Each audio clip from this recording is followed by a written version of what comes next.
Turn on that mic. Ooh, right. Turn on that mic a little bit. Sounds good.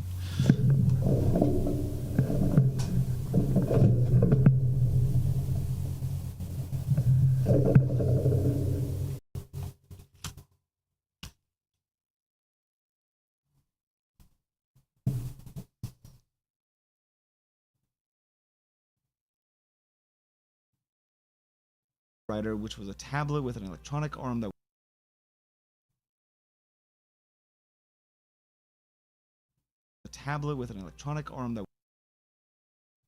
All right. Am I happening? Am I live right now? I think so.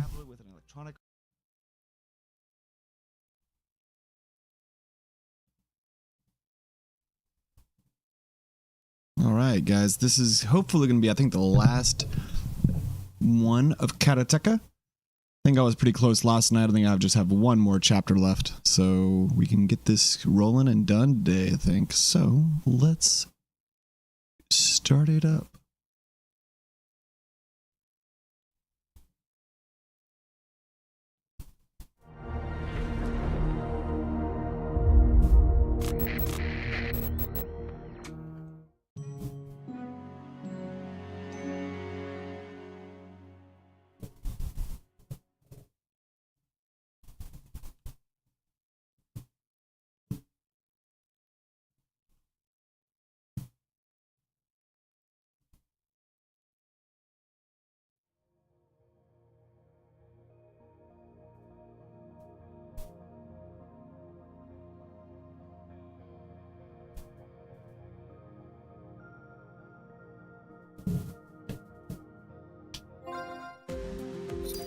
So yesterday, I think it stopped like right at the end of chapter 3. So I'm going to go back. I think we were very close to the end of chapter 3.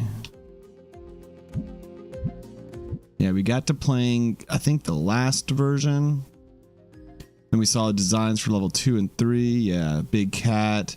We played the final retail version. We'll start there. We'll try the final retail version one more time of KARATEKA. You know, get to play it.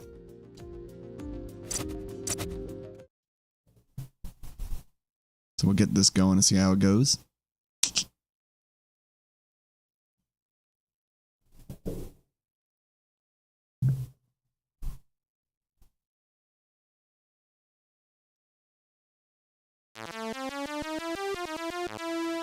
Got that cool, like, art from that Disney, ex-Disney guy.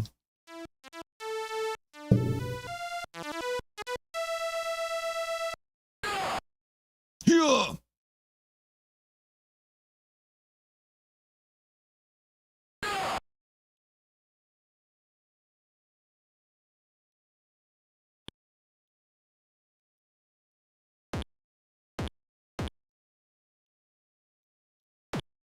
Ooh.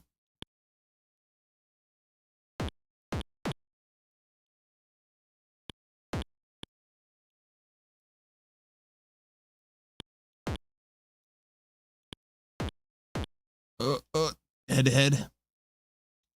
Low kick.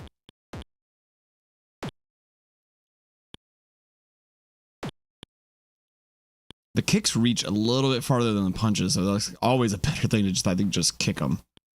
There's no like downside to kick or punch. Boop-a-doop-boo.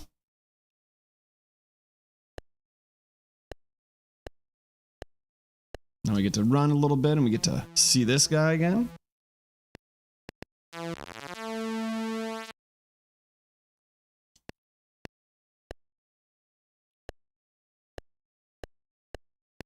We get to run. We get to see our other foe run towards us.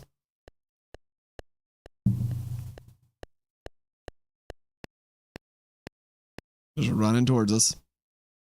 Oh, oh. Oh, I did it. Oh. If you just run straight into the kick, you're dead instantly. It's kind of funny. So that's that. Well, let's get out of here.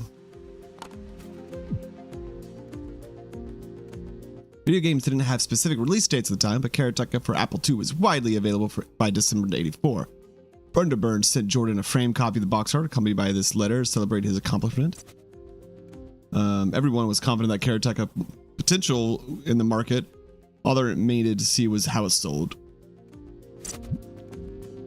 Got my first statement check from Runnerbird. They sold one copy in November, 35 bucks. Hope business picks up. As Jordan was wrapping up Yale education, Karateka was about to be sent out to the world. It would be every bit of the success Jordan hoped for. So let's see about that. Marketing a masterpiece. Having a finished game was just the beginning. The next step was for Runnerbird to figure out how to sell this truly unique experience. What's in a name? Although Jordan called the project Karateka from its earliest inception, he often considered changing the name to be more marketable. It needs a new title. People think it's Caretaker, he wrote in a September 83. In this undated document, he brainstormed other names from the prosaic karate men to the downright strange Zarfus. His handwriting, man. Karate Dojo. I can read some of this. Karate Joe. Karate Joe. Love it.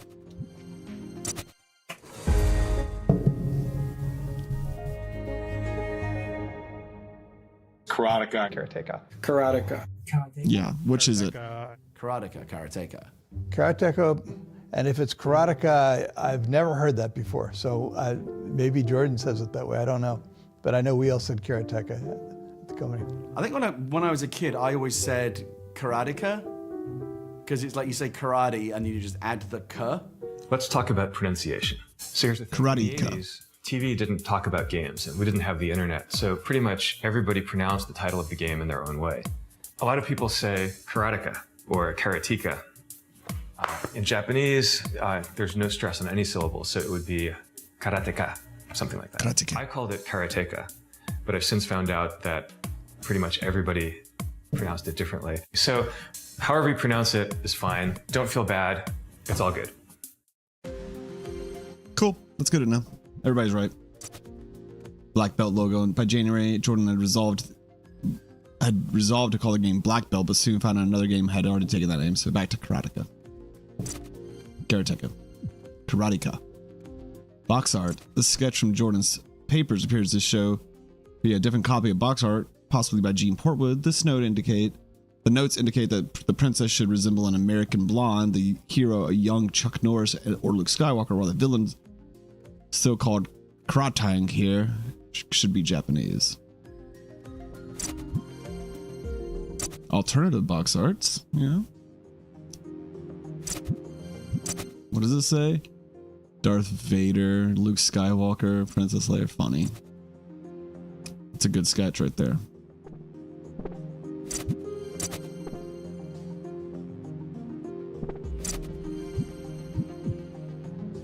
Final box art illustration.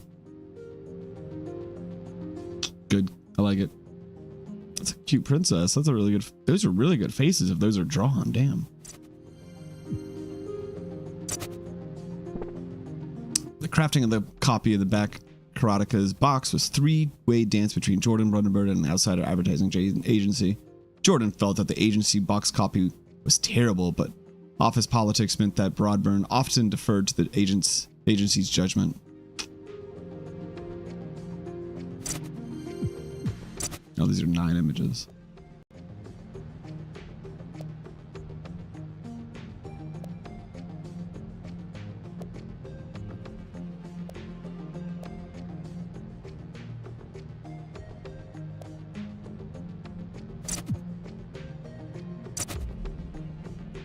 What was this? Instruction manual drafts. Okay. Just a bunch of text. QAZ. All right, those work, I guess. Up, low, mid, high. WSX for kicks. Cool. Arrows we're moving, of course. B to bow. Perfect.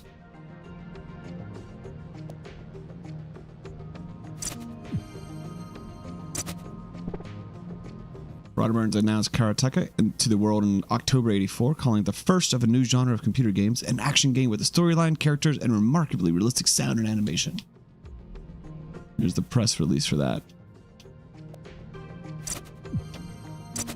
A game unlike any other. An early sell sheet of Karateka intended to get retailers excited about their story. $29, $35.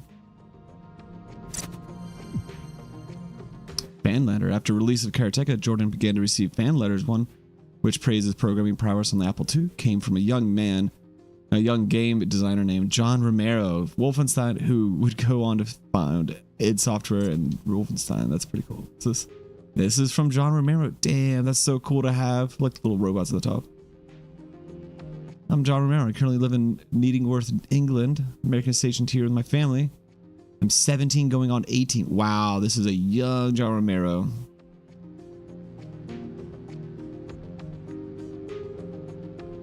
For the scrolling background, you tell me. I have no idea. I'd like to know if you use the music and construction kit. I have finished the game many times. I keep coming back from excellent music. Damn, that's... This looks like a longer one. I first saw the game while in the high school at the computer lab in 1984, while taking AP Computer Science in the 11th grade at Mount Carmel High School in San Diego. I think I saw someone else playing it and said, "Oh, that looks awesome." So then I started. There was a much bigger story element compared to typical arcade games at the time. The most difficult, frustrating part was at the end, trying to get past the princess, because every time I got close to the princess, I'll get knocked out. Yeah. So it took me many tries to figure out what to do. The name KARATEKA Wrath of Dude actually came from the Star Trek movie Wrath of Khan, and basically it was a story about how to get even with the princess that knocks me out at the end of the game. At about the same time, I was lucky enough to have my parents get an Apple IIe, and then later I got a software package called Take One, sprite animation kit. The project, I mean, the full animation itself took about... How did he do a jump there? What was that? In the first full version. At the beginning, I started doing some simple things, and then I noticed that it had a lot of potential, so I just redid the whole game in my image. What are all these jumps? What is this new stuff? Originally was, I made sort of a fast-moving slideshow from all the screen captures, and that was called KARATEKA the Motion Picture.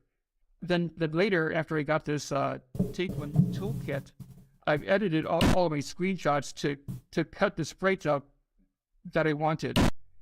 And then that was the beginning of KARATEKA 2, right? Using sprite animation instead of a slideshow. Most of the animations were done from the screenshots, but I've made some of them myself. You know, the more fancy animations like the rotating kits, the boomerang, and the rope, for example. In the opening scene, you might have seen sort of having like a temple with cherry trees. That's a background I made from trying to copy from an old calendar.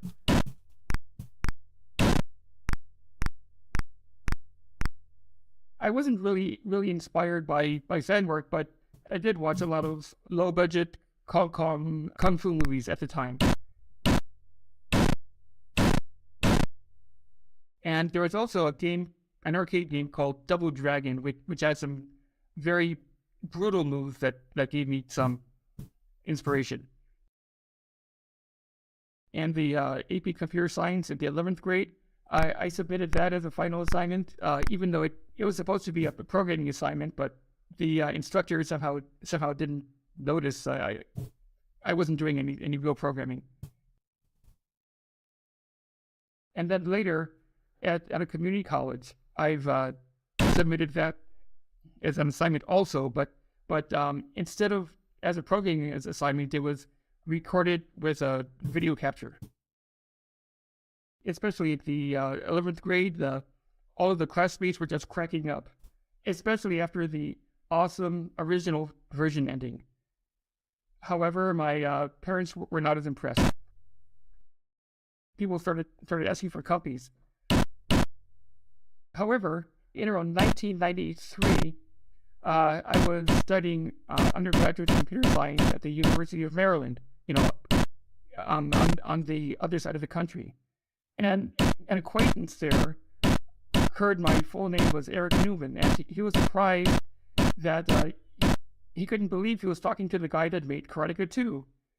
You're the guy that made Karateka 2? So the copies of copies went all the way across the country. And this was the guy, I think, used the copy and then later uploaded the disc image to the internet, which is the version most people see today.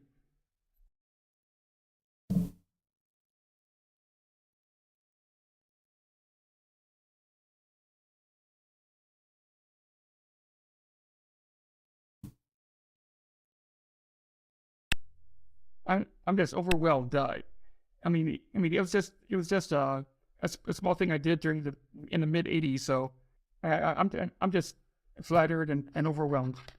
I never realized it was this popular.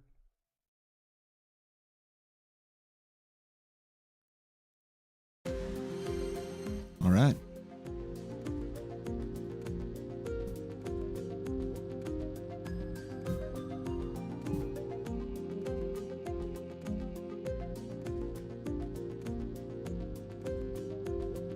Some players took the love Karateka even further, and an unofficial fan project. Oh, that was a fan project. Okay, that makes sense. Commodore 64, and introduced in '82. Years after the Apple II, the Commodore offered some impressive graphics. It did.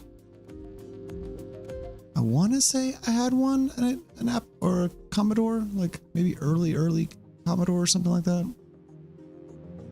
I'm not sure.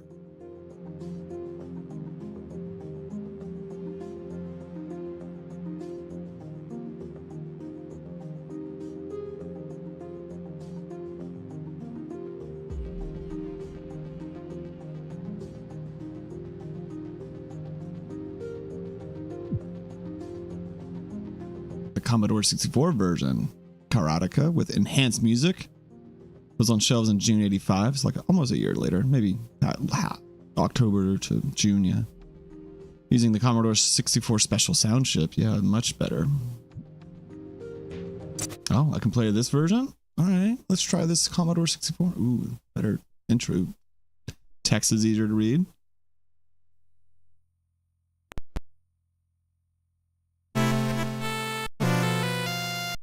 Boom, boom, boom.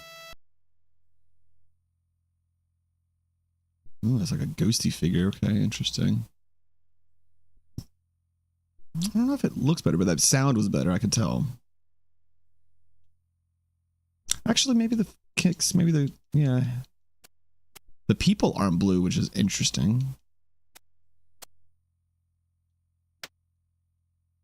I don't know where my kick is. I know where my punch is. Okay.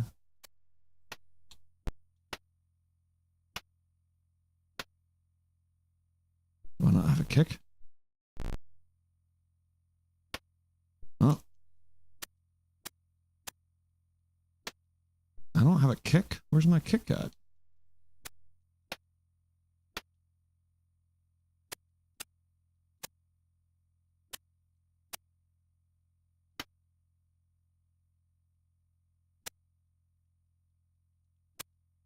I can't kick. I don't know where it went. Well, we're gonna stop that. We'll just watch.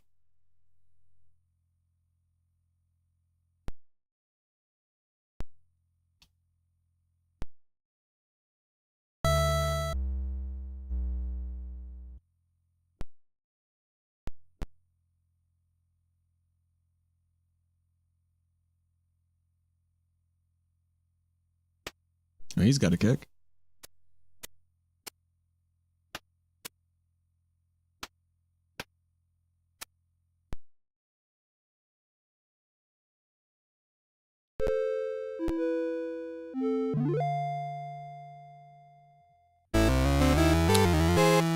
Oh, that's a good sound.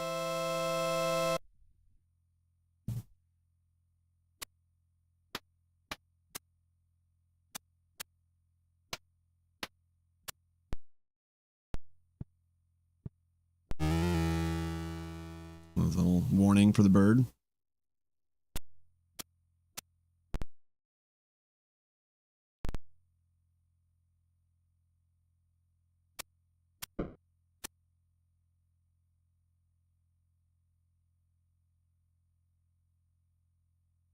So that's how you get past the gate. You just have to like slightly go through it and wait for it to go up.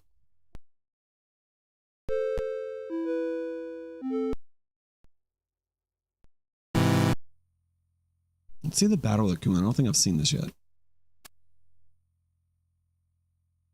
I was in that room with her. Oh.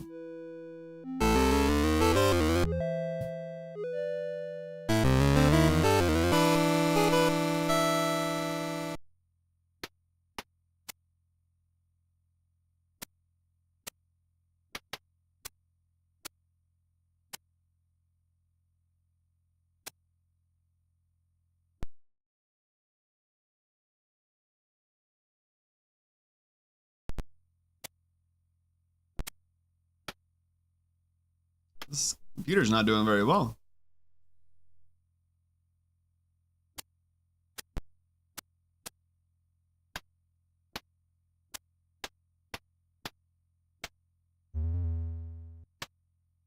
Watch out, boy. You got one hit left.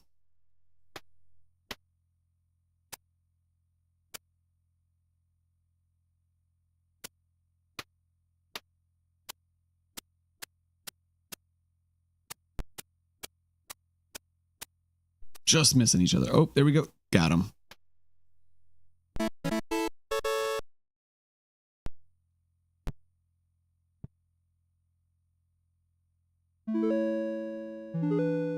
Nice.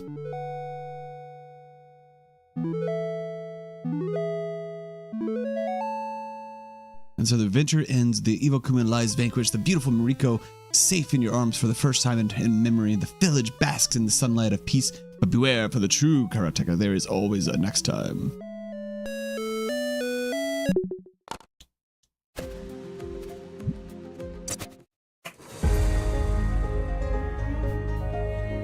Get my face off here for you guys. So I met Jordan, it's probably like 1984, it must have been. So I had moved up from Southern California to Northern California. Doug Carlston, the CEO of Broderbund, invited me up. I think originally I was living at his house. And then I ended up, Jordan was visiting from college and I met him and we hit it off.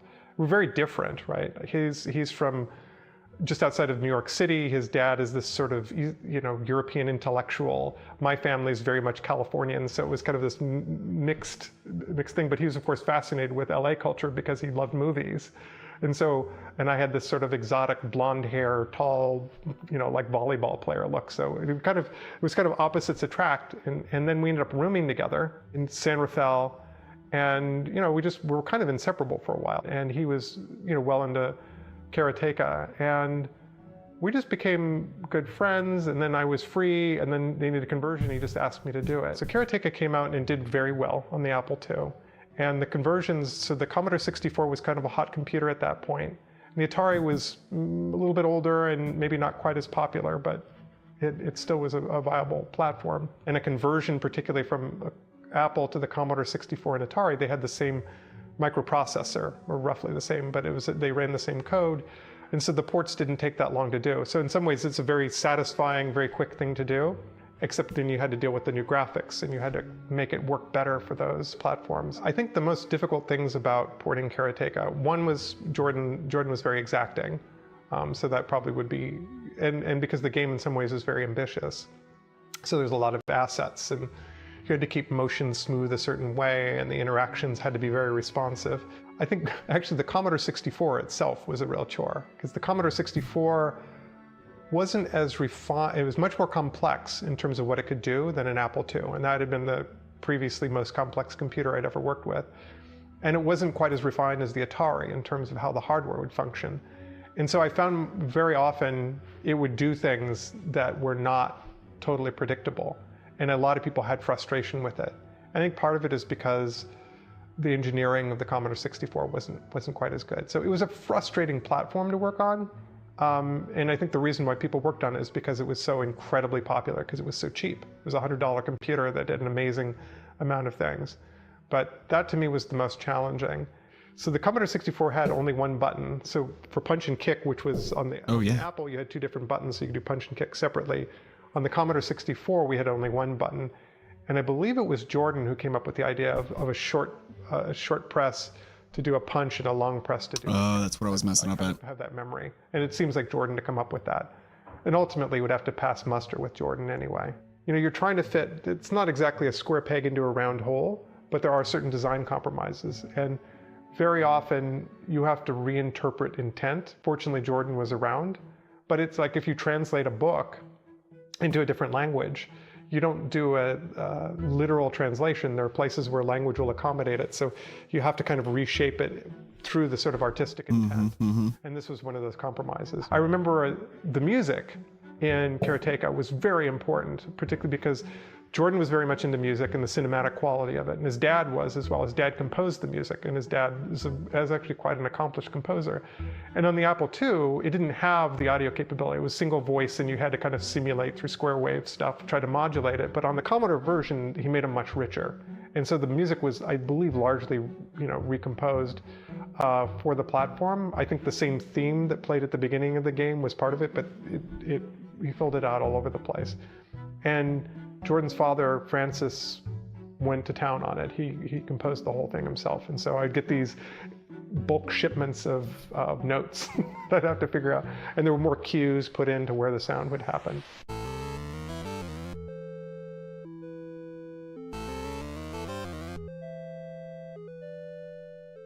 It was a challenge on the Commodore 64 because it ran slower to Felt that way a little get the bit. same fluidity as the Apple. We could actually do better than that on the Atari, and that just turns out because the Atari hardware worked a certain way. So the Atari 400/800 port came after the Commodore 64 port. It was a pleasure to use. It had the same one-button joystick problem, and its audio output wasn't quite as rich and interesting as the Commodore, but it was a faster processor. Now the Atari would steal DMA cycles to draw the screen, but because KARATEKA had a big blue sky, you would use these scanline interrupts to change the graphics mode. So like at the top of the screen, I would switch it to low-res graphics, which were basically like big text, and just set them to big blue blocks. And it would render that, and then when I got down to the fence, turn it off, and then it would go into high-res mode. And so what that did is probably ran at like 1.4 megahertz. So it's probably 40% faster, so it could be smoother. So in the Apple version, it would go fast and slow depending on how many things were rendering on the screen. But on the Atari, it was more likely to be at the right speed and feel more fluid, like as things were, like big objects were scrolling by. And in the dark rooms, in the later levels, you just turn off the entire graphics stuff, so it was particularly efficient. You didn't have to render anything up there, so it ran much closer, probably 1.6. And so the upshot was that it just felt better on the Atari. And I don't know, there's been many ports since. I remember seeing the IBM PC port of it, and it wasn't anywhere near as fluid. I did these conversions, and I was friends with Jordan at the very start of my career. I was a teenager at the time. And so in terms of how this fits into history, I feel a lot of pride in that this, I think, was a very significant work that changed the course of how people think about computer games. But also for me personally, it changed my relationship with Jordan, and how I think about crafting things changed dramatically as well. Nice.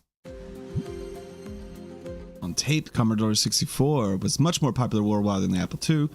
C64 version of KARATEKA was distributed in many European countries on the cassette tape form. US no one hit.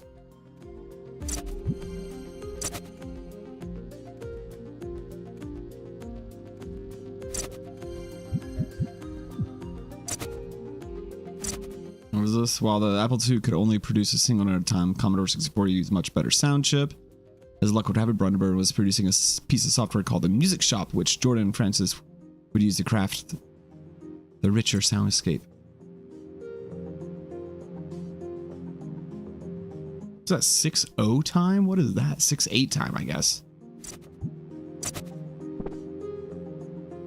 Letters from Brandenburg to Mechner's explaining how they could use the music shop to create a soundtrack.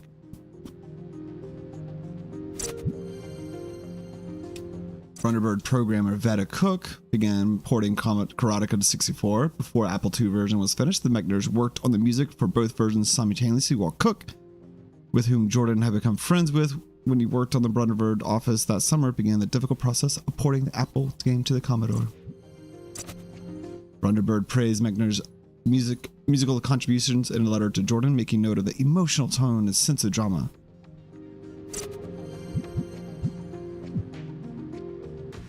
Mechner's biography. Brunderbird distributed the biography of its new Wonderkin game developer to the press, although it mostly focused on the acclaim that Karateka had received in the month's release.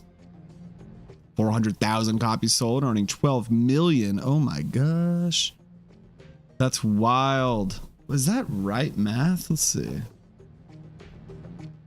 400,000 times what? 30, let's say $30 each. Goddamn, that's right. Oh, I got it. Kitty cat in my way. Oh, gotta show my face too. There's my face.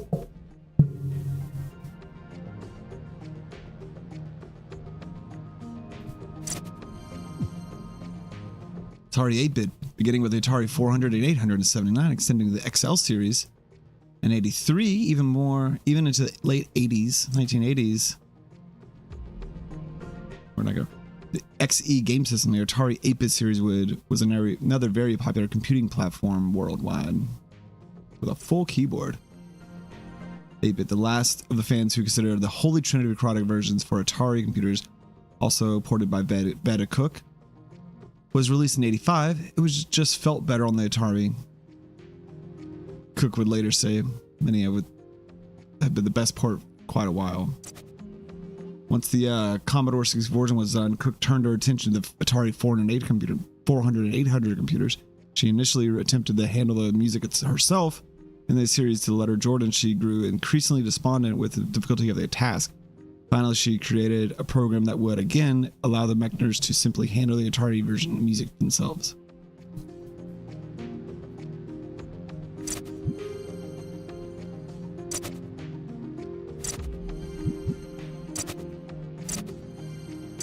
Let's try the Atari version.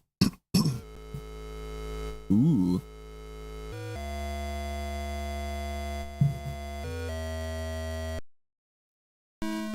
Oh, wow, that looks so much more fluid.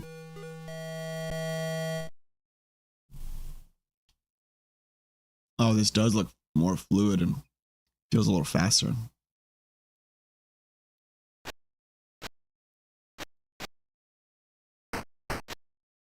Yeah, you hold down kick, or hold down the action button for kicks, and you can do 2 at a time. That's fun.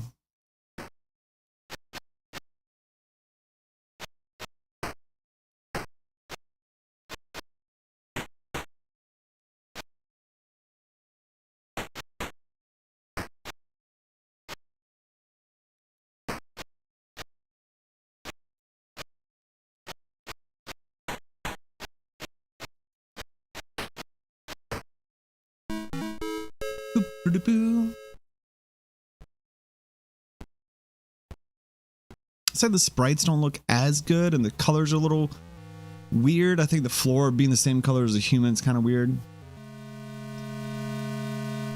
But overall, I think it plays smoother.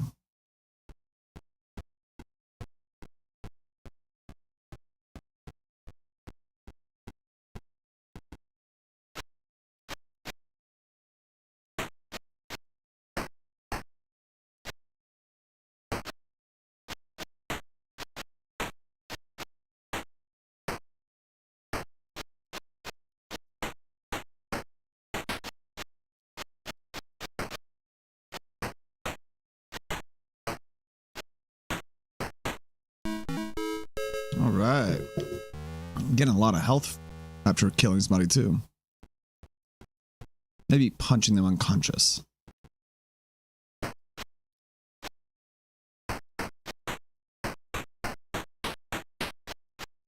I got a big combo on that guy.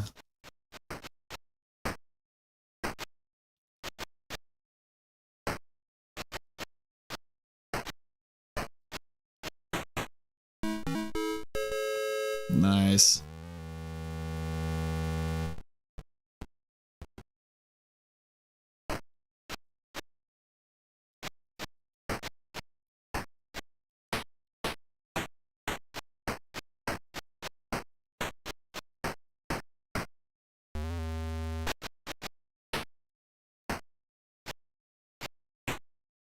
No. Does this? Oh, let's see if. Oh no! Oh gosh! I went all the way back. Hit B too many times.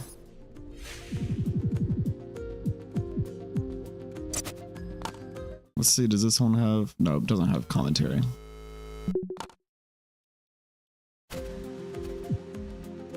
Yeah. While the Japanese kanji characters karateka didn't make it in the game itself, they are used in the advertisement. Again, the game's realism and use of rotoscoping are the major selling points. Pioneering video game journalists Arnie Katz and Bill Kunkel reviewed Karateka in the September '85 issue of Games magazine, praising its strikingly cinematic opening.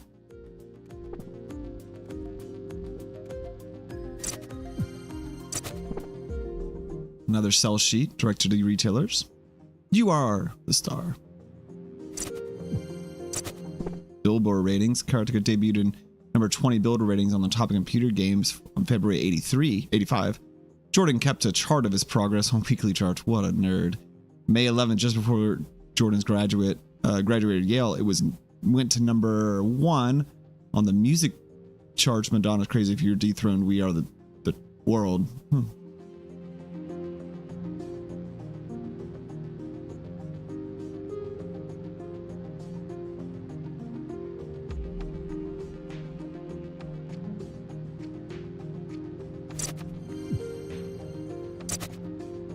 As the IBM computer platform gained its rise in the world dominance in the mid-80s, Brundtburn hired outside development studio Conley Group to produce an IBM version of the game.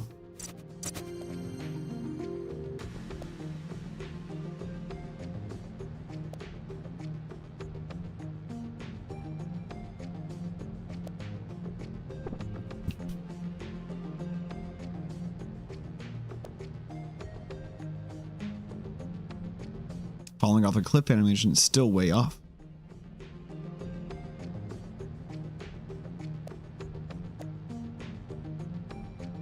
Latest version of IBM Karateka. IBM version of Jordan's Metro graphics, although the available color palette of IBM at the time was quite different. It was quite different. Look at those pink skins. Look, what is this coloring? Gosh, guys. Spring '86 edition of the Brundtburn newsletter brought the news that Karateka was now available for all IBM computers. French version of the game.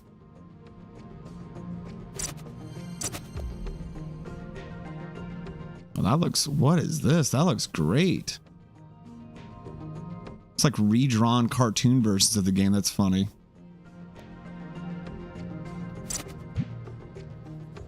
And a Brazilian version. They use the actual graphics of the game.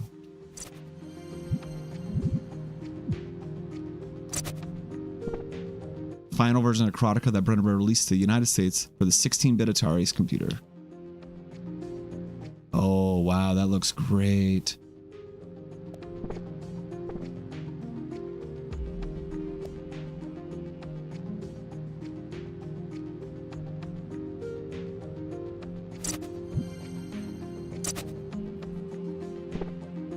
With a 16-bit processor and rich color depth, the Atari ST computer was the most technologically advanced machine. Yep. Look at that. That's much better. Jordan's correspondence with the developers of the ST version reveals some more of his thinking behind the game design. Joystick controls poor. Enemies won't fall back.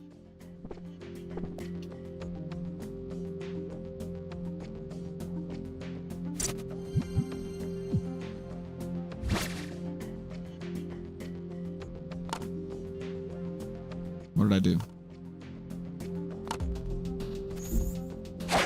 No.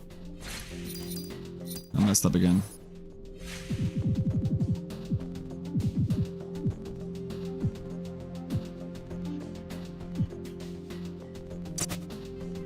Fact sheets.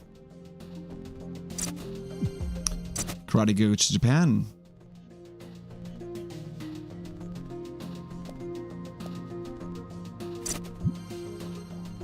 PC98.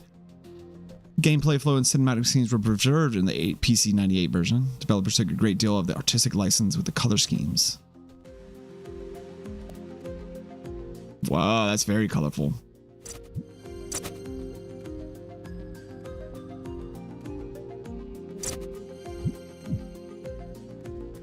M-Shred CPC screens. A version of Karateka for the M-Shred CPC computer was popular in Europe. Much richer color palette. Wow, that is much richer.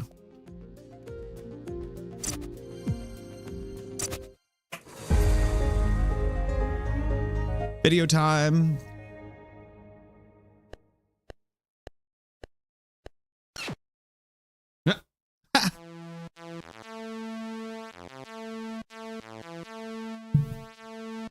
Yeah, it was pretty hard. Started out, you got to master kind of the upper hit, the lower hit, and then the bird comes along and kills you, and you're like, oh, wait a minute. I have to get good at that. I have to get good at the timing, right?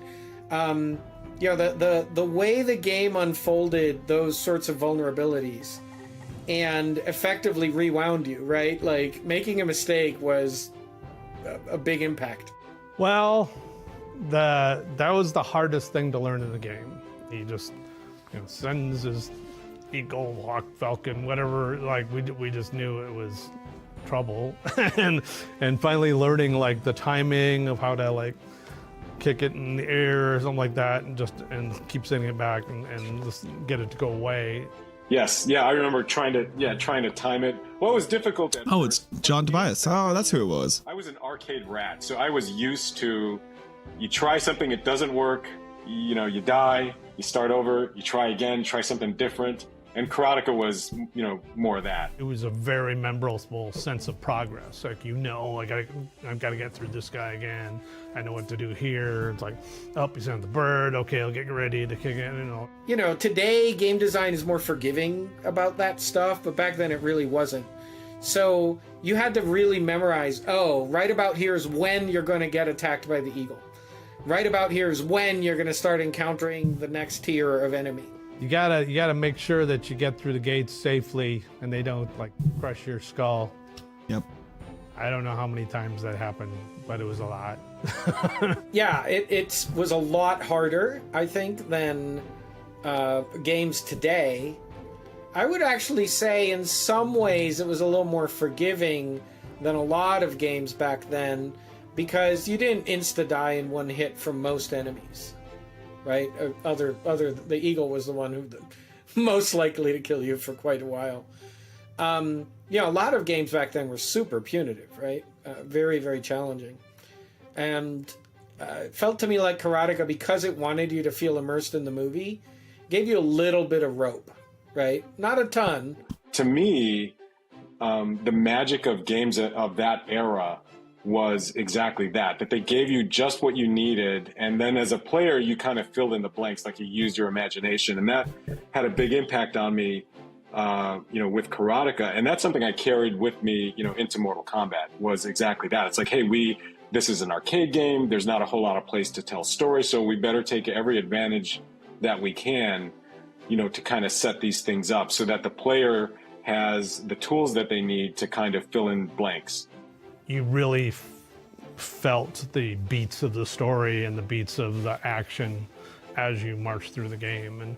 And I mean, there's so many like cool things, the cinematic scrolling, so you have like a mountain in the background, and the gates you're getting through. And like, I think about just the sky in that game as something that, it served almost as a character, because the way the backgrounds framed you was very intentional feeling. It wasn't just random tree every, fixed distance, right?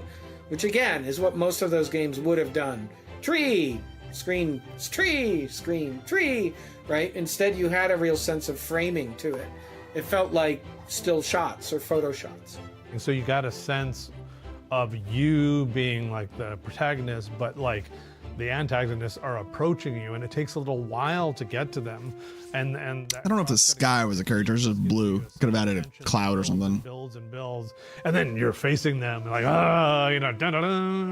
it's super effective, and it was like, again, another shocking approach. That's like a simple thing, but it's a really powerful thing. You had to, gosh, I'm flashing back now. You had to pay attention to where that guy was, because if it cut away to the enemy and he was coming at you from one direction, you're moving in that direction. If you kept going full tilt, odds were pretty good you'd slam right into him and get in trouble. So you actually had to remember, oh wait, he's coming. I'm going to want to slow down and give him a chance to kind of mosey in when we get close enough, right? Just to have a better tactical position. So it wasn't just that we cut away for story. It actually cued important gameplay things and gave you an opportunity to strategize a little. You really had to think about that, and it was very much a learn by failing kind of process, which of course leads all the way up to the ending, which has one of the biggest twists that way ever.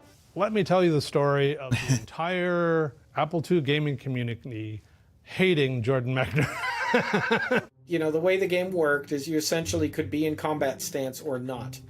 And you did move in and out of combat stance pretty regularly because you wanted to be able to sprint versus, you know, edge forward.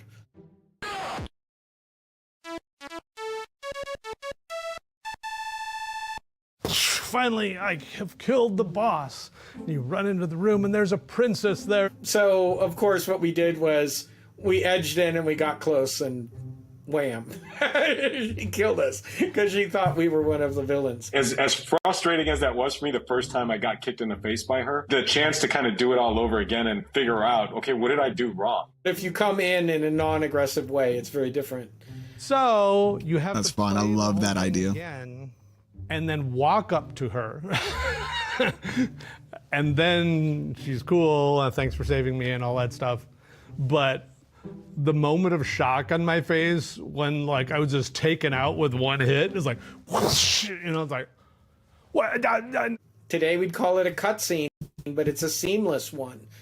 You were in control, and then suddenly the game takes over, and you're not in control, and it's perfectly seamless.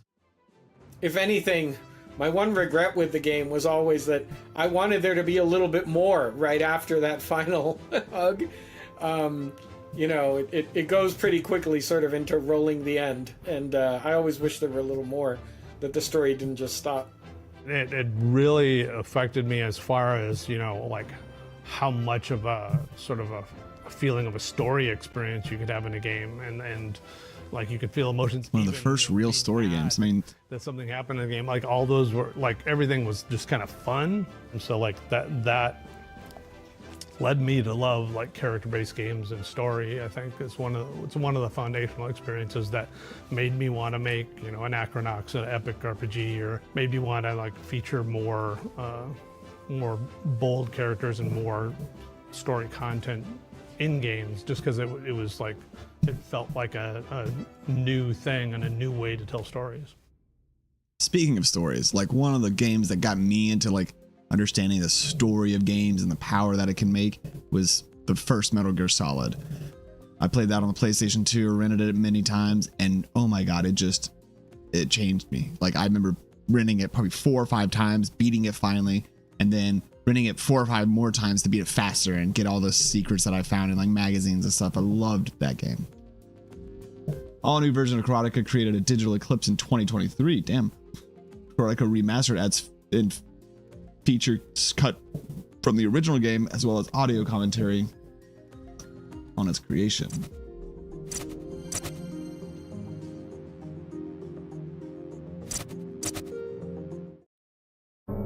Oh boy, this is the remastered version in 2023. Exciting. Look at that. Look at that moving. This is taking up a big notch.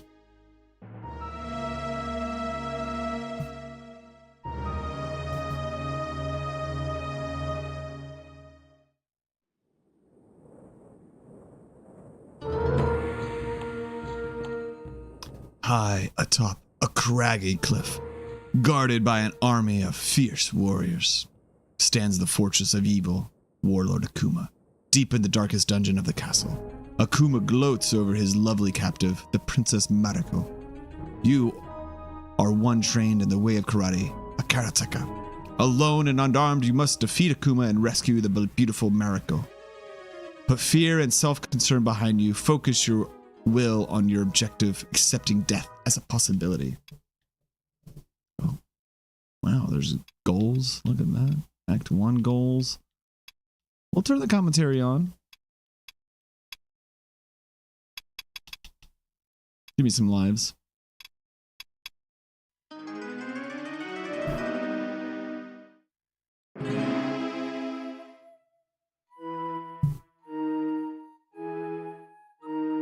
This is like so stepped up in graphic quality.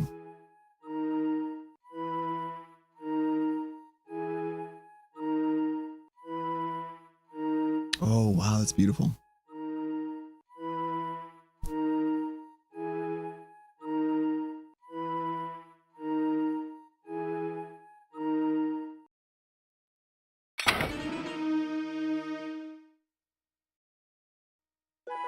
I'll rescue you, princess. Don't worry. Maybe not today, because this game's hard.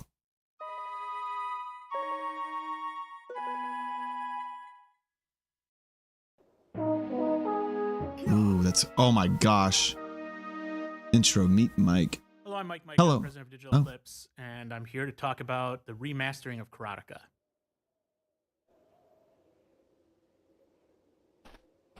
How do you pronounce the game? That's the fun part of this whole thing. And one of the fun parts for me going into this was listening to how everybody pronounces the game that I work with. I pronounce it, and I've always pronounced it, and you're going to hear me say this all the time, is Karateka. But then I've heard people say Karateka, Karateka, and Karateka in other ways. But Karateka is the way I've said it. And I think I've run into more people who say it like I do than any other way. But honestly, ultimately, it's up to Jordan, and Jordan pronounces it, and I might get this wrong, but he pronounces it Karateka. Karateka is one of my favorite games of all time. I've even tried to port the game probably 33 years ago now, I think, when I was still in high school, to the Commodore Amiga. So for me, it was a lot of unfinished business. I wanted to get back to porting Karateka. And approaching this project, one of the things that kind of excited me and interested me most was why, outside of the holy trinity of versions of Karateka, did all the other ports just suck? Yeah, And why? I think that a lot of that has to do with the fact that people didn't really understand it, or didn't have the source code, or they were just in a completely different frame of mind for this sort of game.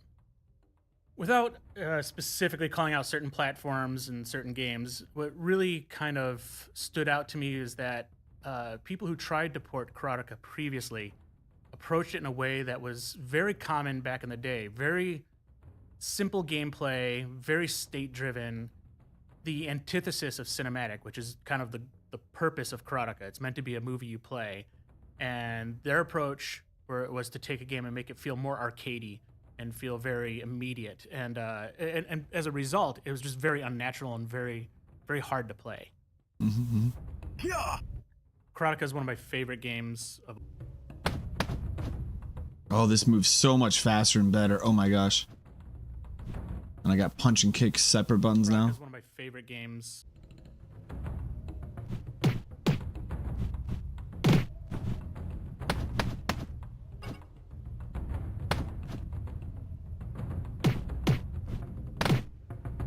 The gate was just a large graphic on the Apple II, and it was just impossible to move it around. You couldn't really scroll it very quickly. But it was also a really iconic moment in the game, because when you arrive at the castle, you meet the guard and there's the gate, and that's just like every screenshot of the old Karateka game is pretty much that. Just that. And because Jordan wanted to make it parallax, there's some interesting challenges here, because I wanted to draw the gate like he would draw it on the Apple II. So I actually do line draws like you would on an Apple II. So that gate is not a 3D object.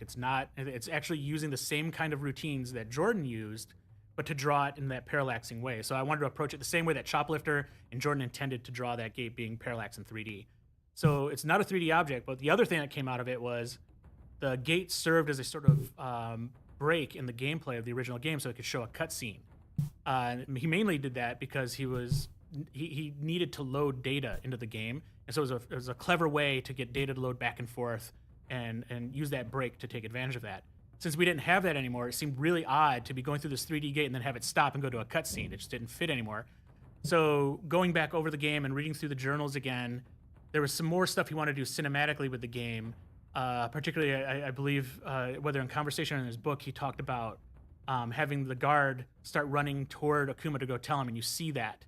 So this is an opportunity to have that happen. So when you get past the gate and you encounter the next player or the next enemy, when you take down that enemy, that's when the cutscene triggers, and you see the other one guard going the opposite direction to go run up to tell Akuma that somebody's arrived. And so I was able to capture that moment too.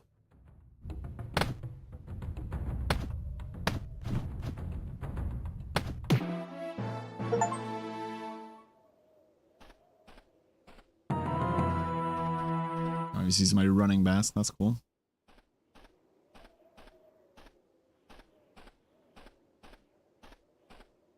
If I approach this as it being just a modern PC remaster, that's already been done. There was already another Karateka that was kind of a modern take on Karateka. My fascination sat with the idea that I wanted to figure out what the obstacles were to people who were porting the game and try to understand why that was so challenging. Because I think when you first look at Karateka, on its surface, you're like, all right, one-on-one combat, very simple mechanics, that should be easy to do. But it really isn't. And when you start digging into Jordan's code, you start to realize he had created basically the perfect clockwork version of a fighting game that was very cinematic, but on top of that, he had spent a couple years really optimizing everything to just work perfectly. If you just move one byte this way or one byte that way, the game breaks. And it was like the ultimate optimization. For me to approach this then and try to port it, it's easy to do a port to a modern system because you can do anything you want. It's like, it's beyond the scope or the realm of anything else that you would need to worry about. There's no limitations, so you don't have to optimize. So in my mind, I wanted to go back and kind of approach it in the way that the team that ported Prince of Persia, Jordan's other game, did to the PC. The VGA I hope they do a Prince of Persia version like this. This would be great. Apple II version, you look at the PC version, they're very different, and they play great. But the PC version is like this. It's a system that had so much more power, yet showed restraint and kind of worked within the limitations of what the original platform was, so that it retained the feel and look of that original game. So for me, I created basically a fantasy platform. I created was essentially like a VGA PC or an Amiga, very similar to the machine I originally tried to port this game to many years ago. I approached it like that. So I created my own system with its own limitations so that I had a target platform that I could take the original game and try to make it work on. And from that, I was hoping I would find all these obstacles that everybody else ran into.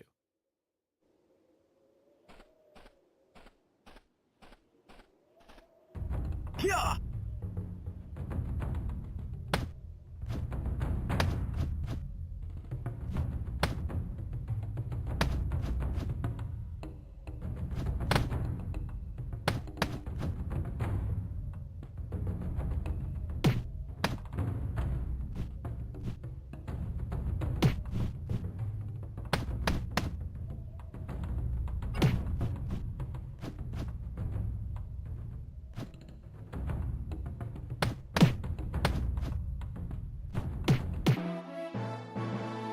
Nice. That guy who ran away came in. You go back out. Thank you, sir.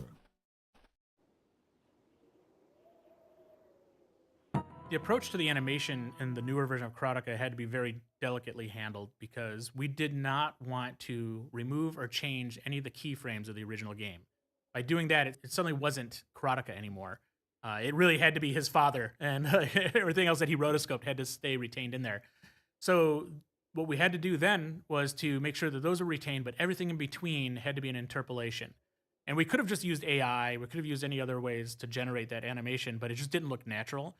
So the best approach was literally going in by hand and figuring out the weight and the distance and the travel of every bit of motion and look at those frames back and forth until you could figure out a trajectory for the in-between frames and just by hand draw those frames in.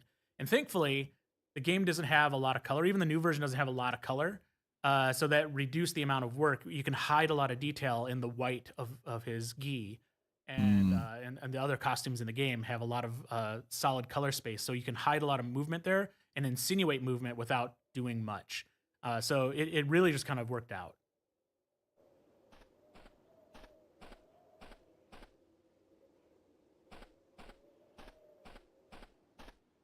Oh, a little bread. That's cute.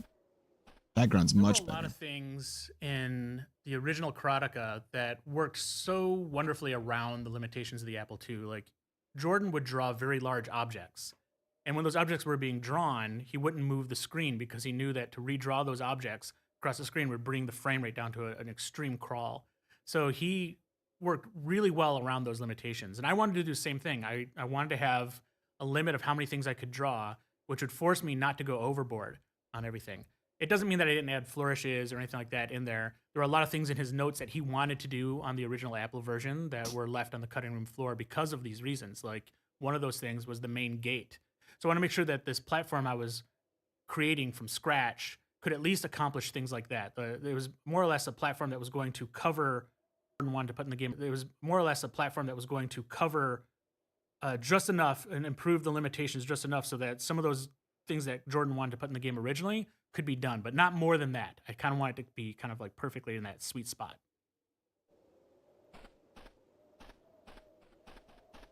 Got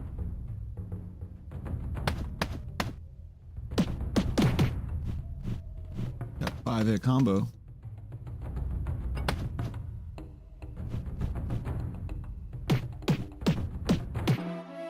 Man, 4-hit combo. I was comboing that guy.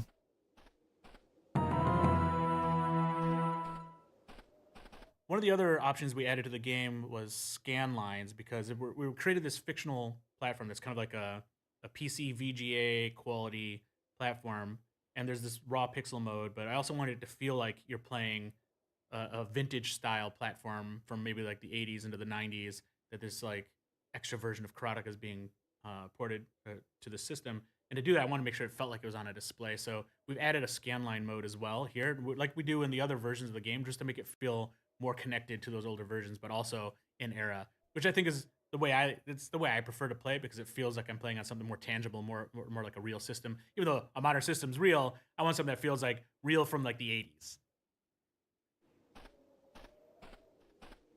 One of the things we also noticed is in the various versions of Karateka, and in particular, one of the versions of the Commodore 64 that Veda was working on, at some point there was this alternate soundtrack. There's kind of like a rhythmic musical thing that goes on during gameplay. That was kind of interesting because most of the game is quiet. A lot of the reason for that is because the Apple II had a single speaker and you had one byte that you can change and it would tell the speaker to like move in or out, and you had to like generate tones by literally making the speaker move.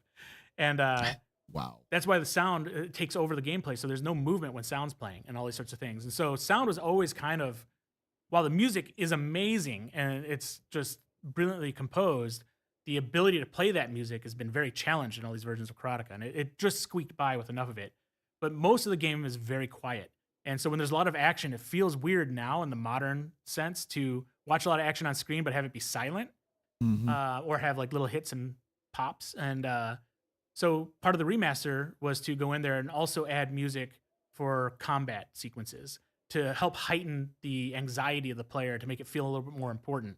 But we didn't want to do it in such a way that was going to be competitive to or try to live up to what Francis Mechner had created for Karateka. So we're going with something, again, inspired by the Commodore 64 iterative version of the game that's a little more percussive and ways to try and kind of like not clash with the music that was composed for the game, or to not give us an opportunity to recompose stuff because we shouldn't. So that's just used to help heighten the anxiety during fights and to add to the feel of the game so it doesn't feel so quiet in certain parts. And then ultimately, too, the music that we have in the remaster comes from all versions of Karateka because each version had something different. And all the music was composed by Francis, so I want to make sure that we had a complete soundscape that came from his compositions. Yeah.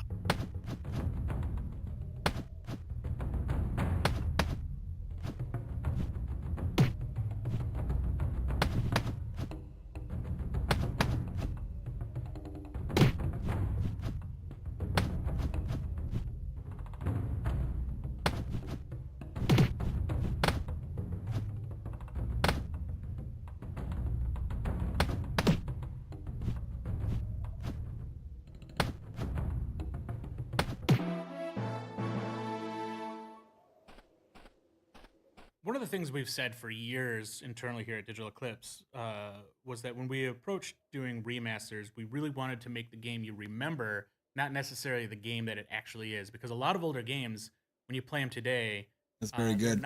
You almost spoil the memory you have of that game because it was a different time and there weren't advances in controllers and all these other things that you got really good. Again, you got really good at a certain kind of interface, and those games were a lot easier to play back then. But now, this approach really, like with the Karateka remaster in particular, the idea was to make that game you remembered in your head, not necessarily the game it was, because there were frame rate slowdown and all this other kind of stuff, the issues that were kind of going on in that original game. This was going to run at a consistent frame rate, and it was going to have the ability for you to react in certain ways. And because the game is faster, it actually makes it more difficult. So I had to extend the windows of anticipation and all these things, and the AI had to kind of tune down the AI a little bit because the game, when it's running at a faster clip, the AI is making decisions faster than you are. And initially, when I kind of ported everything over, the AI would just crush you instantly. They just kind of come up and just take you down all the time. So I had to really expand on the speed and the AI decision-making windows to make it a little bit easier for the player. So from day one, the idea was to make it a little bit more accessible, to feel a little more natural, to feel a little bit more modern, and hopefully that would make it a lot easier for people. One thing about what Jordan had done with the game in that cinematic approach is that he applied cinematic techniques, like with very cinematic wipes and other ways to present scenes. And in his journals, he talked about his love of cinema and all the things that come with that and the approach to movie making.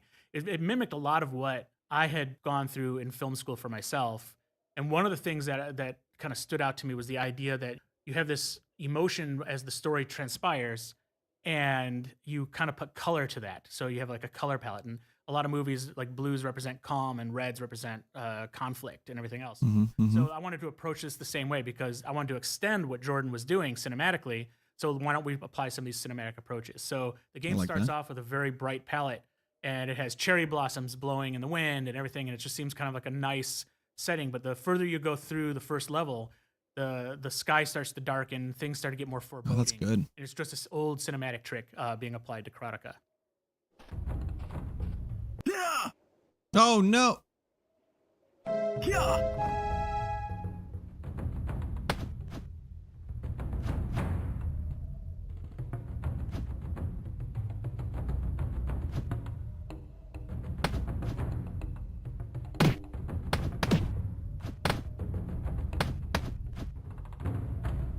Come on out a little bit. Come on out.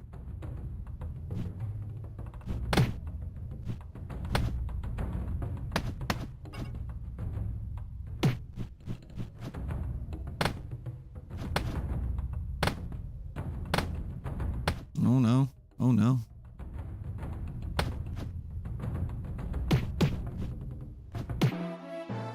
All right.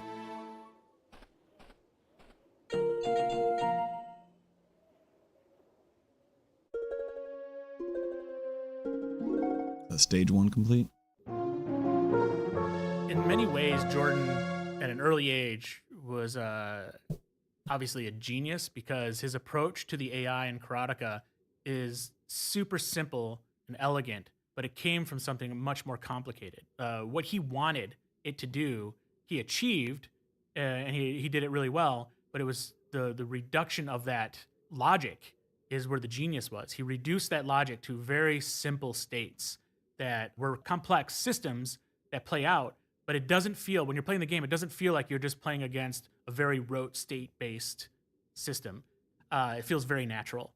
And when you look at that and you say, okay, let's go ahead and transcribe that. Let's refactor that AI into something that's running at a higher frame rate. And all it should be is let's take that, transcribe it, and then run that logic at a slower rate so it can match up with kind of what the original game did, but then feed the new actors in the game the information of what to do. That was the first step, and it failed miserably. It was awful. So then I had to go in and approach it with let's understand what he's doing, and let me try to unwrap and unravel his very tight code to see what it probably looked like beforehand. And getting that to unravel became another challenge because it was really hard to reverse that and go back to an original state that Jordan had when he was first putting the AI together. And even though I thought I was getting it right, it was still not performing the way the original game performed. So then I just basically took the logic that was in the original game and took it at the high level of what every player could do, looked at what the code, the disassembly we had made, looked at what that code did, and I tried to just create another state machine that wanted to do the same things at the same time for the same reasons, and then do a more modern approach to AI playing it out. And that was the best approach, and that's the approach that's in the game today, but it still didn't get as tight and as good as what Jordan had done in the original Karateka. So in many areas where we've kind of improved things or just made things feel a bit more modern, I still feel even now the AI in the attempt to port this game is probably the weakest part of the game. And that really has to do with how good the original game was and how much Jordan had put into the thought process for how the AI would play out. And just trying to recreate that and refactor that in a modern sense just proved like basically you couldn't pull it off.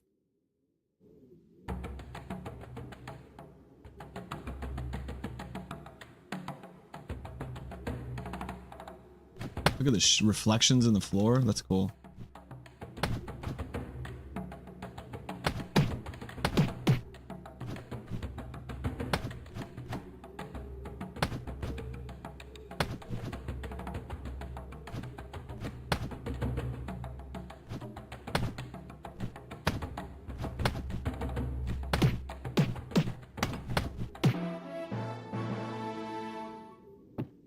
I still remember when I first played Karateka, I went to this store called Micro World Computer Center, and they had it for rent, and I didn't know what it was. It was new, so I asked them to bring the box down. I looked at it. I just couldn't believe what I was looking at. It just looked too good to be true, so I rented it, and then I rented it for like the next, I think you had it for a week every time you rented it. I rented it for like the next 6 weeks, and so much so that when I finally brought it back the next time I said I wanted to rent it again, the guy there was like, hey, guess what? Like, you've rented this so much, you basically bought it. You can have it if you want it. And I'm like, yes! And so I brought this game home, and I had already beaten it so many times. All my friends have beaten it so many times. But what we were doing is we created these goals for ourselves. We're like, okay, let's see if we can get through the game without getting hit once. Can you get through the game and with every character you encounter, can you kick them under the belt? Can you do all these things? Like all these little nuances that we just appreciated about the game became goals to us. And everybody's like striving to be able to do it first. And so in this remaster, I really wanted to capture kind of what people like myself, and I've run into so many other people who did the same thing, and they do this. A lot of people do this with all kinds of games. And at this point, I was like, why don't we just recognize this stuff? So I asked a bunch of people who had played Karateka a lot, like, what do they mentally keep track of when they were playing the game? If they've already beaten it several times, what was the thing they always like to do? And that became our goal list. So you basically have in the game a list of goals. And when you achieve these goals during gameplay, you'll see a little alert come up and tell you you've done it. And then you can go into this basically the goal chart or little checklist and see all the things you've accomplished. It was just an extra layer to the game for when you've beaten the game, it gave you something else extra to do. And for us back then, that was extended the life of the game, and now we're just memorializing it.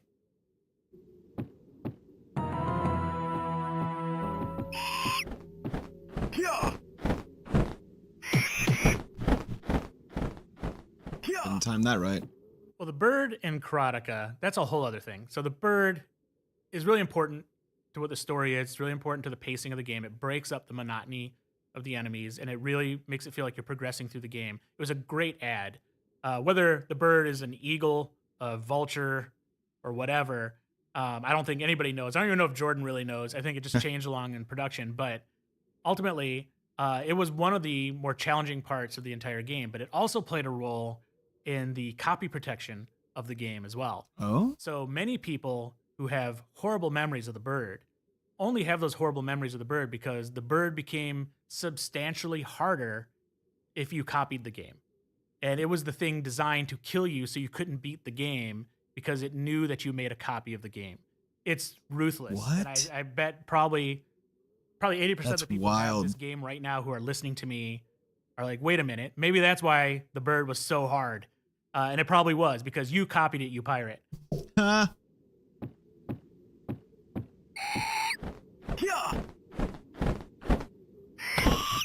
Got him.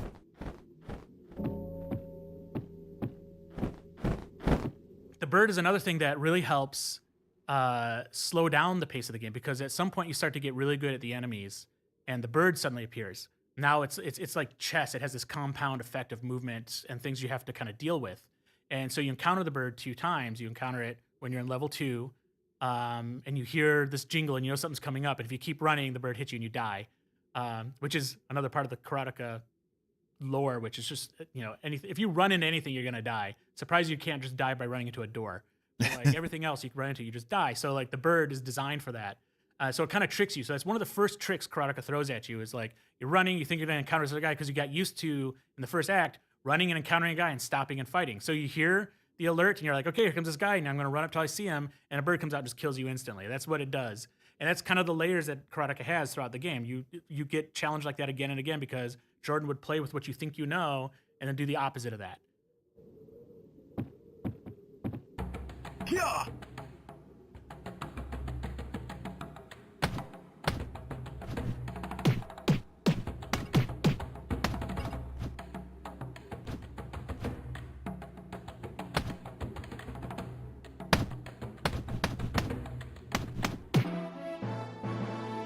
Combo. Killed him.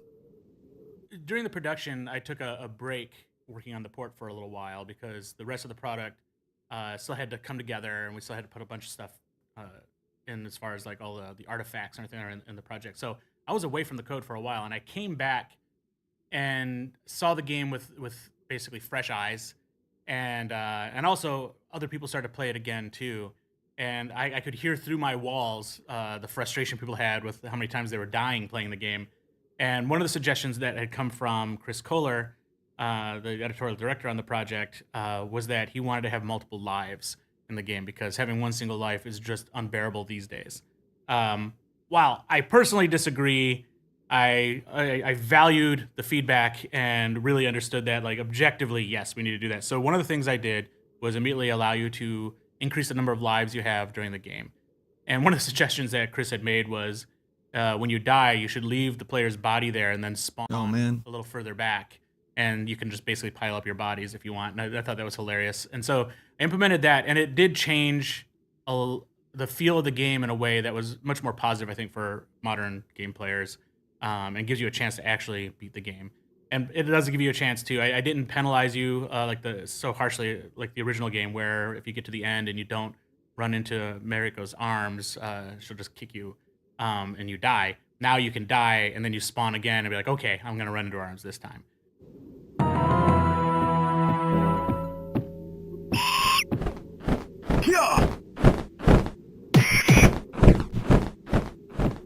Didn't time in that. When you start getting further into the game, we really explored more of the cinematic lighting and color palette. The goal here was when you go through the second act and you're on the inside of the castle, lighting's coming down, it's at sunset. We have reflections that are literally just sprites inverted and half-drawn color, and doing all the same kind of tricks that you would do on an old platform, but just trying to achieve, in our minds, if this were Jordan and you had this platform with this much power, how far could you push it visually using the old tricks? And that's what we were trying to do. Yeah.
almost dead.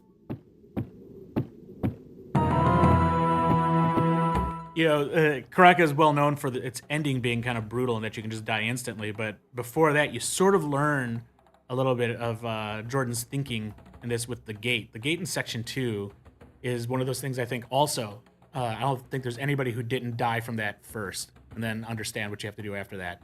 And again, that was one of the hardest parts of the game because you have to time your walk through the gate. And I remember on the Commodore 64 version, having so much trouble lining my character up just enough so I could kick and get the foot under the gate so the gate drops, but you won't die if your foot's under the gate. And then waiting for the gate to be just about at head height and then walk through. Every time I tried to run through, I'd always die because like it took too long for me to stand up and then run and die. So my trick that I always use is to put my leg into the gate so it's partially under the gate, and once once you kick, it triggers the gate and it drops. And then wait for the gate to go up, and just before it gets above your head, walk through the gate. And that should work every time. Yeah.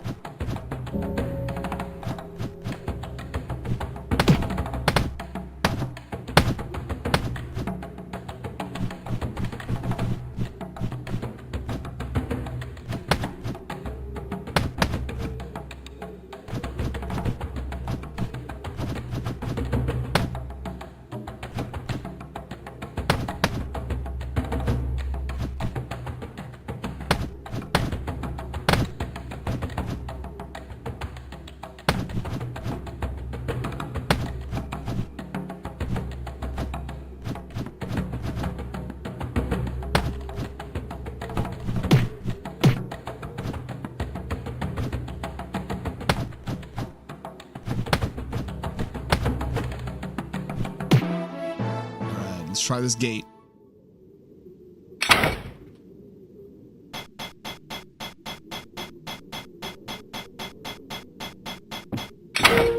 Whew.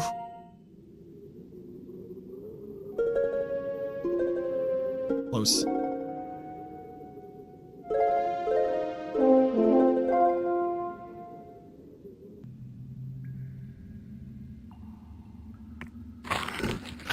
Ooh, the panther. They added it back in. That's cool. One of the more exciting aspects of working on this port of Karateka was the idea that we could go back and finish what the team originally intended to do with the leopard. And the leopard is it's an animation we found on one of the discs that Jordan had. I think it was created by Lauren Elliott. And there was enough animation to get a sense that the leopard could run, jump, and sit. And there's just enough there to kind of derive a little move set. But outside of that, everybody we talked to had a different perception of what the leopard was supposed to do. From Jordan to everybody else. It was, I think everybody back in the day had an idea of what they wanted to do with it. None of them agreed on it. And that's ultimately probably what happened to the leopard not being in the game outside of time. And I know Veda really wanted to incorporate it. She was really into the idea of putting it into the game. So the best notes we got were the notes we got from Veda and what was in Jordan's journal. And from there, it was more or less, let's try to conceive of what Jordan likely would have wanted to do. And the way to do that was to take his next game, Prince of Persia, and take Karateka. If there was any other mechanics that were going to show up in Karateka, they'd probably be somewhere in between those two games, mechanically speaking. So what we took then from Prince of Persia was the pressure plate concept. We kept the gate that was in the first or the second section of Karateka, and the idea that the gate now could be dropped by the pressure plate and make that sort of a puzzle.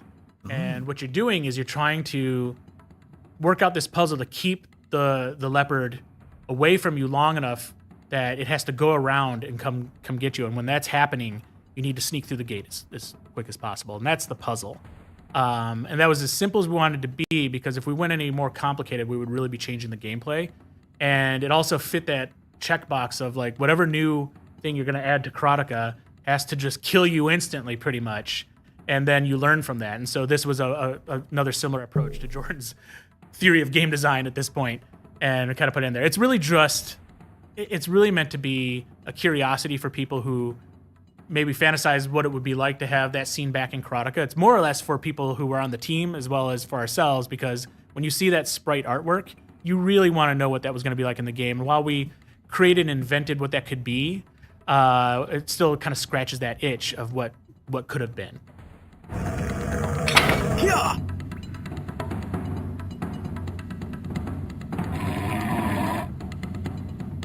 Yeah.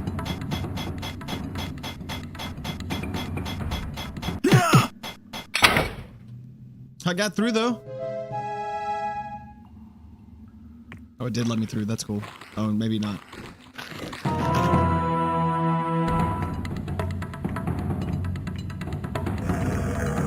Yeah.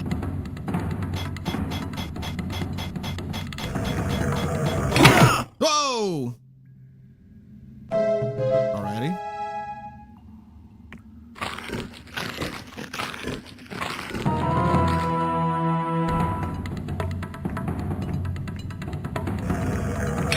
Yeah.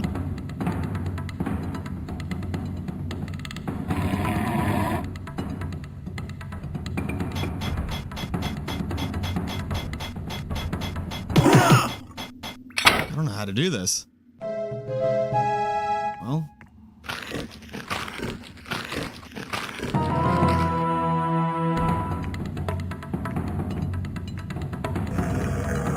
Yeah.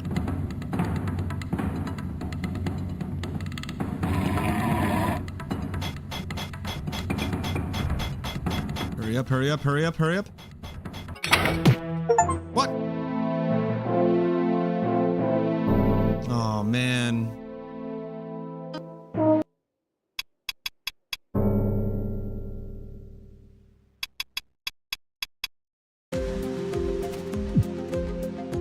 What comes next? Karateka was certified worldwide hit, and Jordan McNamara was fresh out of ideas. He could do anything he wanted, but what?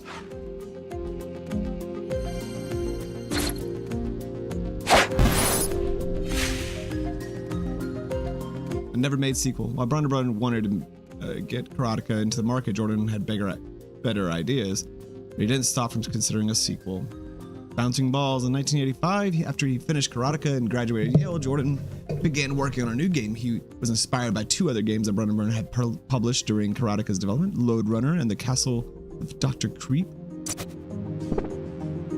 Both were single-screen games in which small characters moved up, down, at different levels. Basic games, yeah.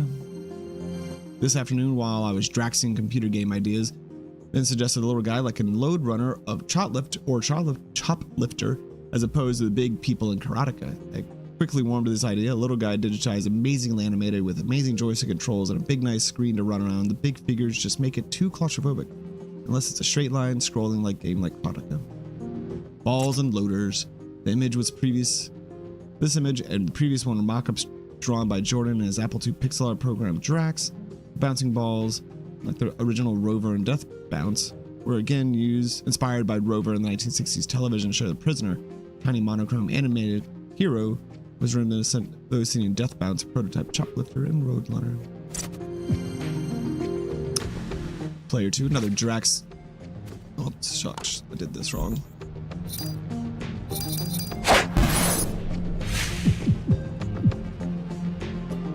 Drax.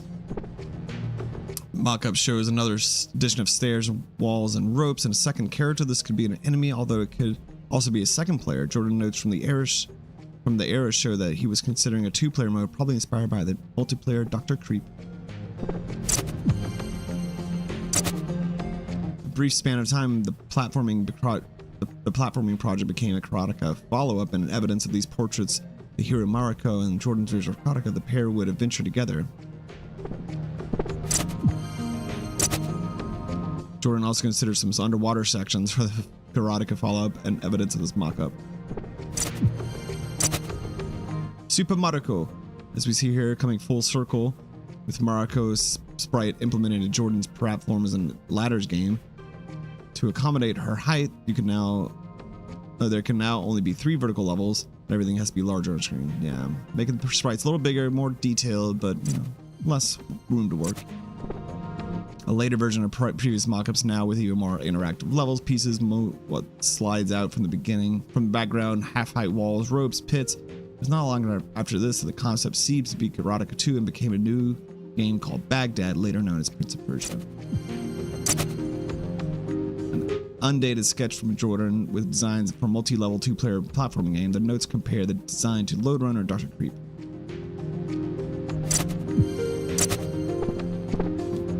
Notes on another 2-player game design. A character-centric game with drama, continuous music, good things to have, large animated figures, male and female player choice. Wow. Another undated sketch shows Jordan, which included guards shooting blasters and trapdoors. A design for the stairs to be placed in the upper left corner of each screen. Another page from 85 shows a design for the level layouts of the platforming game with a description of how spring-loaded platforms would work. Did some good work on the technical design of the game. It'll work. It'll be great. I know it. I just need a theme. Mayan temple, Egyptian pyramid, Greek temple, futuristic spaceport, medieval dungeon, ruins of a 20th century metropolis. Although Jordan had moved on from wanting a Karateka follow-up, Broderburn was hot to get a sequel into the market. Since Jordan retained the intellectual property rights, he had to approve of any sequel, even if he wasn't involved. The sequel was apparently sent to Jordan. The sequel pitch was apparently sent to Jordan by Broderburn. In the summer of '86, Broderburn had an in-house designers, probably ex-animator Disney Gene Portwood, put together storyboarded style gameplay for ideas for Karateka 2. These two images first described trapdoors, the statues that came to life to attack the player. The next two storyboards described a ghost warrior enemy and a trap floor that shoots spears at the player if the player stepped on the wrong panel. The next stage of storyboards bring back the panther enemy that was cut from Karateka, plus a massive idol blocking a door. Final storyboard shows a sequence that could be described as extremely video gamey. A circle mask spits fireballs from wall and the player must dodge them. Yeah. Design documents. What seems to be another proposal for the original Broderburn and sent to Mechner. This was a formal design document that lays out the possible pieces of sequel that tentative Karateka, Master's Revenge.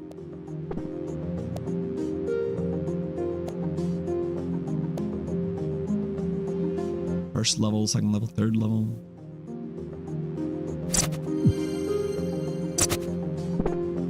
After receiving storyboard from Broderburn, Jordan decided to pitch the publisher on the idea of him writing the story and design of Karateka 2 into participating in a supervisor capacity, but having another programmer do the heavy lifting. He wrote up his own vision of the storyline for Karateka and sent it to the publisher alongside this letter discussing his proposed agreement.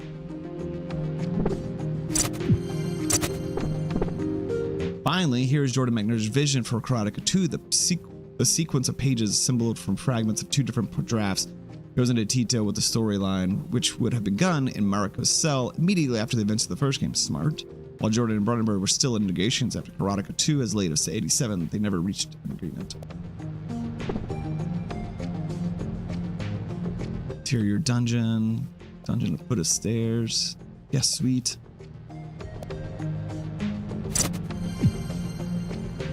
In 2012, Jordan worked with a small team at Liquid Entertainment to produce an all-new version of Karateka. PCs. Wow, what is this? In 2024, first second books will release Jordan Mechner's Replay, an autographical book about 3 generations of the Mechner family. Nice.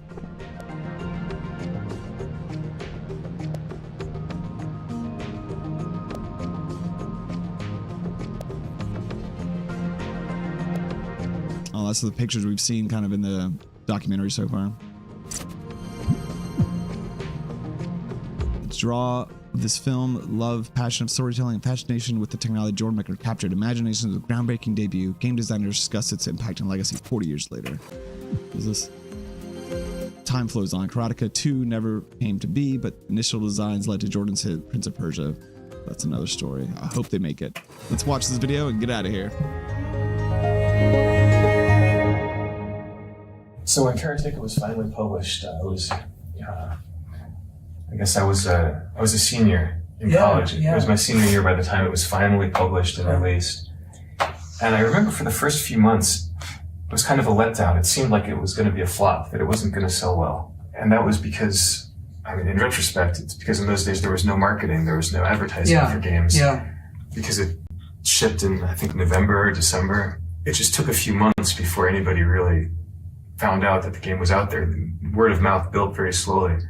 So I went back to school after the winter holiday, kind of thinking, well, worked for a couple of years on this game, and it's good. I'm proud of it, but it's not really doing anything. It's not, it's not gonna, be a big hit or change my life in the ways that I was dreaming of.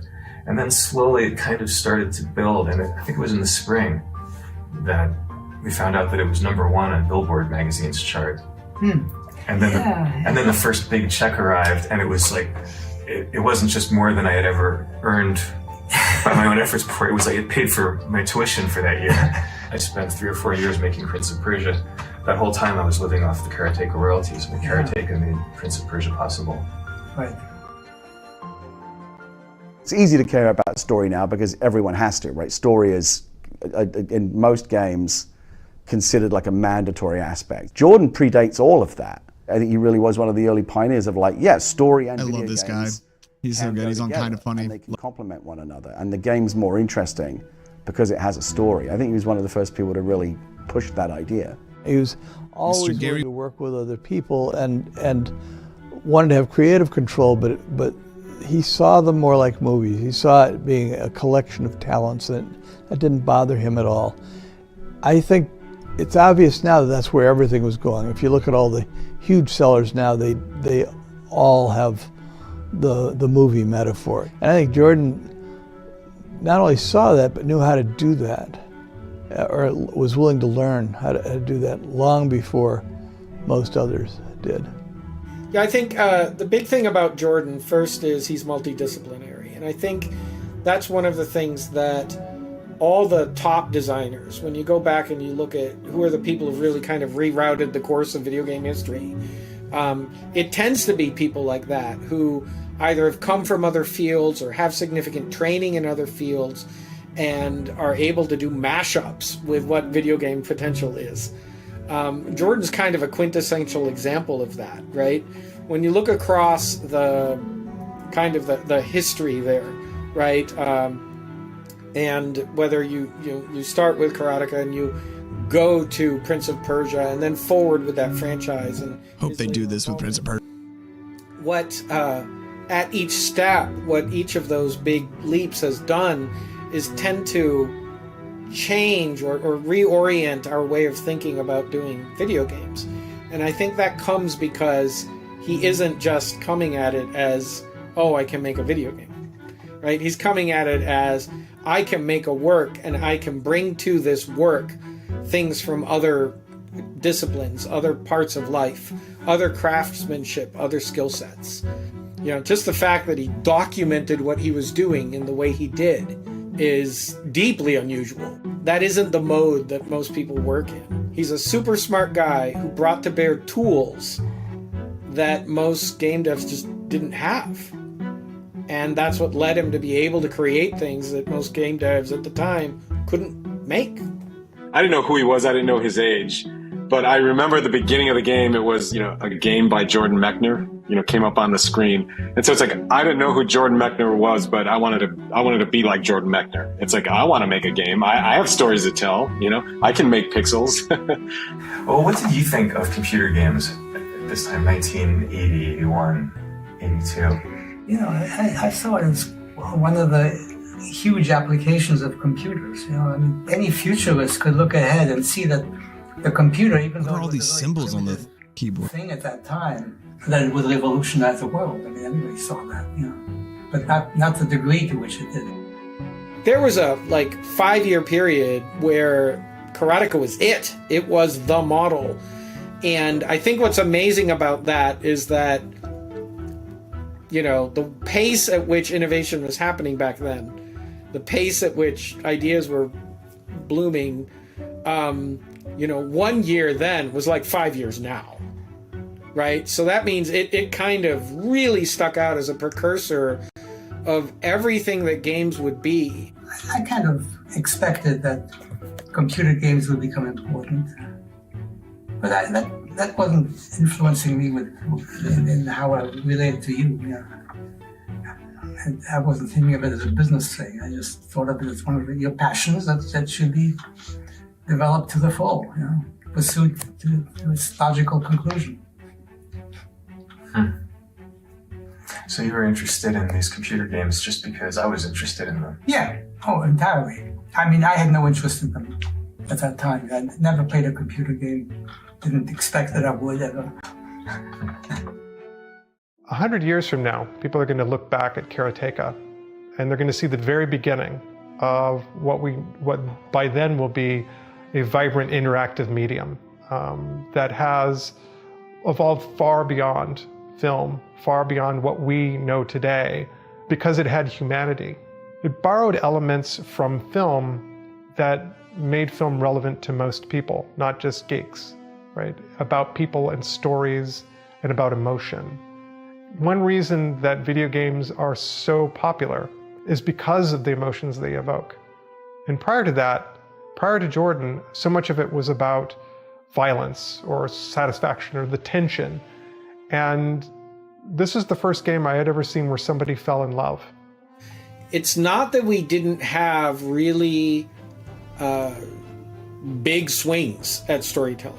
We did, right? Like some of the stuff that was happening in the Infocom games in plain text was huge, just really big swings. But they weren't graphical, they weren't visual, right?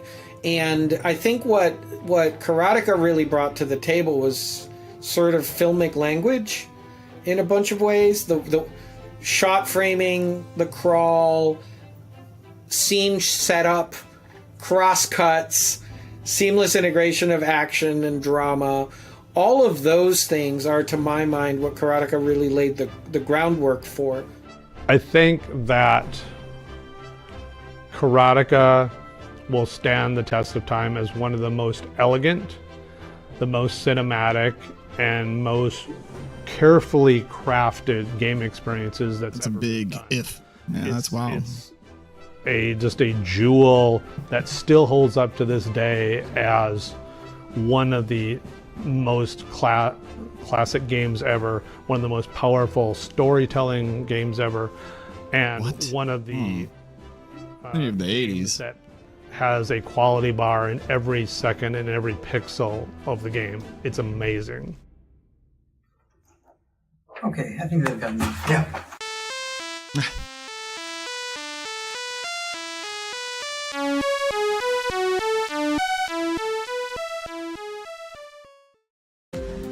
Loved it. That was amazing. Amazing down history. A little historical road. I loved it. So thank you so much for hanging out with me. This has been an amazing time to just hang out and be with you, talking, watching some games and stuff. I'm going to be back maybe later tonight for some music. We'll find out. But until then,